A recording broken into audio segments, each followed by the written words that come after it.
Hello everyone, welcome back to my YouTube channel. The, Today we will talk about The Princess, which is very interesting poem by Alfred Lord Tennyson.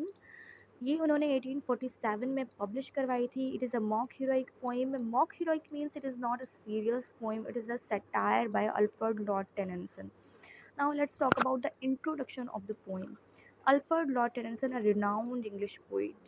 ये बहुत famous English poet रह चुके हैं क्योंकि Victorian era के ये एक representative poet थे और वर्ड्सवर्थ की डेथ के बाद 1850 में ये पोइट लॉरियट बने और 1892 अपने डेथ तक ये पोइट लॉरियट ही थे. उन्होंने ये पोइम लिखी है द प्रिंसेस.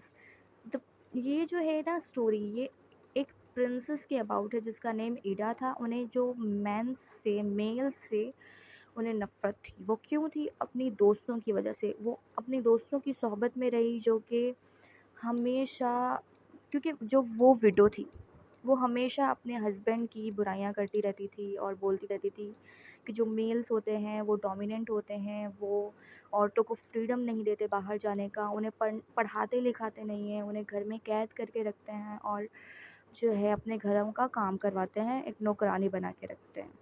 तो जो इडा थी उसको जो नफ़रत हो गई थी मेन से और उन्होंने डिसाइड किया था कि वो वुमेंस यूनिवर्सिटी में पढ़ेंगी जहाँ कोई मेल नहीं होगा.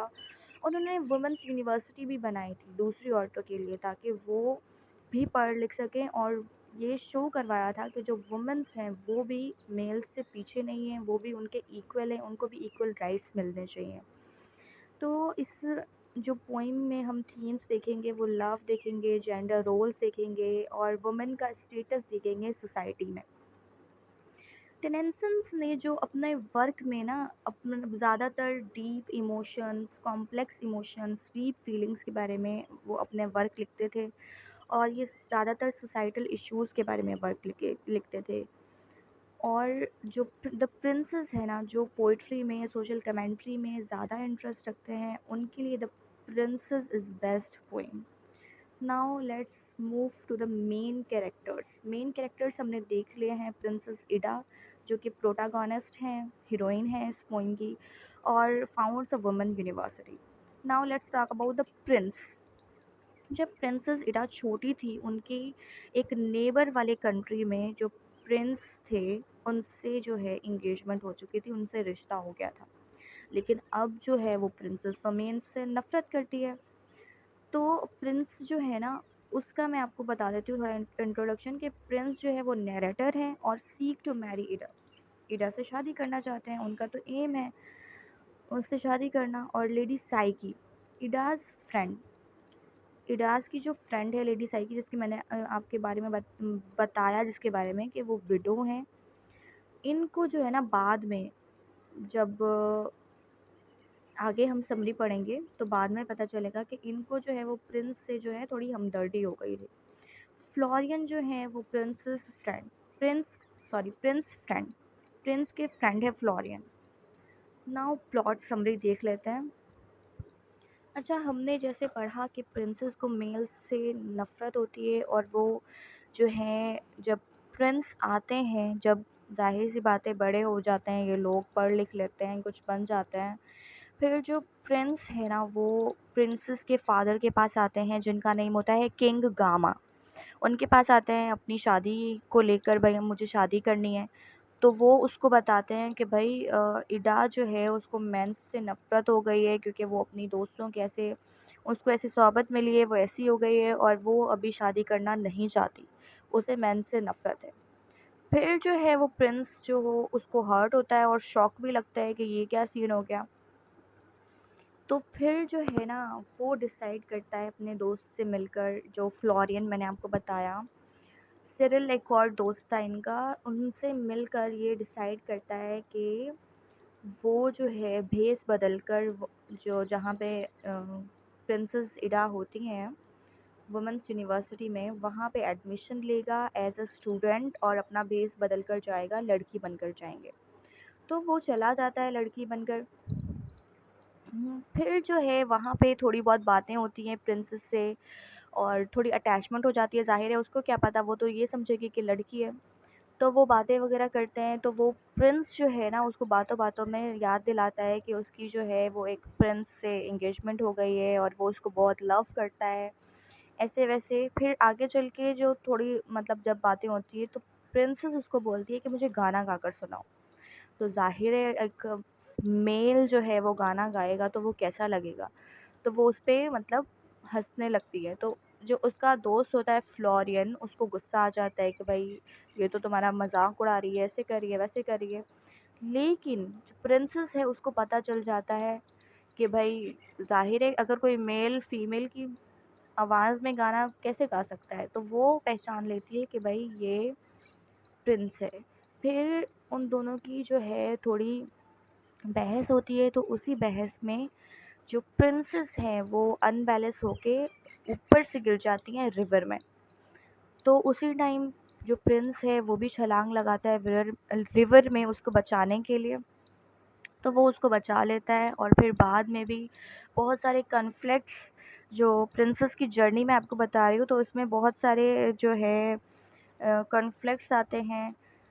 और जो है इडा नाराज़ हो जाती है, बहुत गुस्सा हो जाती है और उसको जो है किंग गामा की जेल में डाल देते हैं प्रिंस को।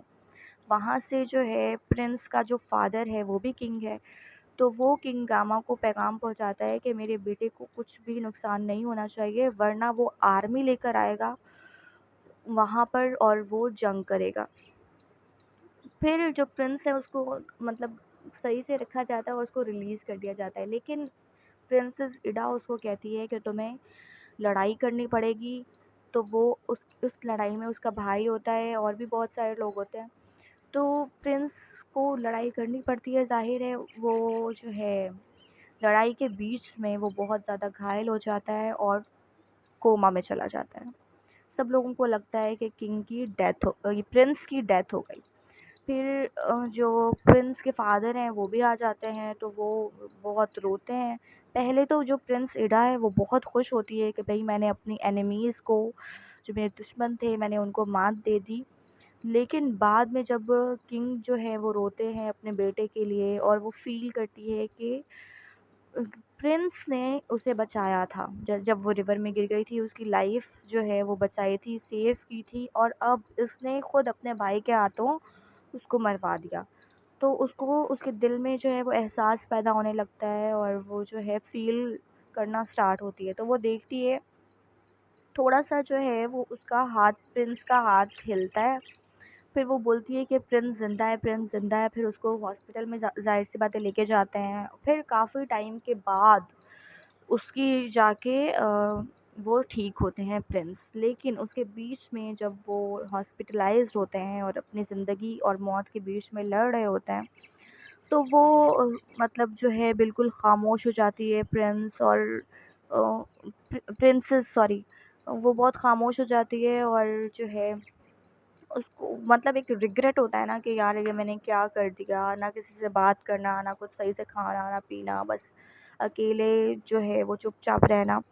जब प्रिंस सेट हुए उसके बाद जो है जो रेज़ोल्यूशन है इस पोम का वो ये निकलता है कि जब प्रिंस सेट हो जाते हैं फिर मतलब एहसास तो आ गया ना प्रिंसेस के दिल में। फिर प्रिंसेस जो है उससे माफ़ी माँगती है और फिर दोनों की बाद में शादी हो जाती है। Now let's talk about the themes. जैसे मैंने आपको बताया gender equality, Ida's struggle for women's education. Ida's ने क्या स्ट्रगल किया वुमेन्स को एजुकेशन दिलाने के लिए, उनकी जेंडर इक्वालिटी के लिए। लव और मैरिज का भी दिखाया गया है कि प्रिंस को लव होता है उससे और वो शादी करना चाहता है, फिर बाद में दोनों कंप्रोमाइज़ कर लेते हैं, फिर बाद में अंडरस्टैंडिंग हो जाती है, सारी चीज़ें सॉर्ट आउट हो जाती हैं। Education importance of learning for all genders. इसमें एजुकेशन का थीम भी दिखाया गया है कि जो एजुकेशन है ना वो हर जेंडर के लिए बहुत ज़्यादा इम्पोर्टेंट है। Now key quotes man for the field and women for the hearth. इसकी एग्जांपल हम देख लेते हैं कि इसका जो मतलब है ना ये पोम से ली गई है, की कोट है। इसका मतलब है कि जो मेन है ना वो बाहर के लिए हैं, वो बाहर घर से बाहर जाते हैं कमाने के लिए और अपने बच्चों को पढ़ाने के लिए, अपना घर चलाने के लिए वो बाहर स्ट्रगल करते हैं। लेकिन जो औरतें हैं वो घर के लिए होती हैं। वो घर में काम करेंगी, वो अपने जो है घर घर को, अपने बच्चों को जो है वो सँभालेंगी। इस लाइन का मतलब ये है। सेकंड लाइन हम देख लेते हैं, the woman's cause is man's, they rise or sink together. अच्छा, जब सब चीज़ें सॉर्ट आउट हो जाती हैं तो प्रिंस जो है बाद में उसको बोलता है, दे विल राइज और सिंग टुगेदर, मतलब they are depended to each other. And जैसे हम घरों में देखते हैं, हस्बैंड वाइफ को देखते हैं, अगर हस्बैंड या जो वाइफ है, अगर वो बहुत ज़्यादा परेशान होती है किसी भी इशू को लेकर, किसी भी बात को लेकर, तो उसका पार्टनर भी उसके साथ परेशान होता है। अगर एक खुश होता है तो दूसरा भी खुश होता है। तो उन्होंने कहा कि हम दोनों मिलकर जो है वो मतलब एक दूसरे के साथ रहेंगे, एक दूसरे की गम में, एक दूसरे की खुशियों में, और एक दूसरे को जो है वो राइज करेंगे। लिटरेरी डिवाइसेस देख लेते हैं।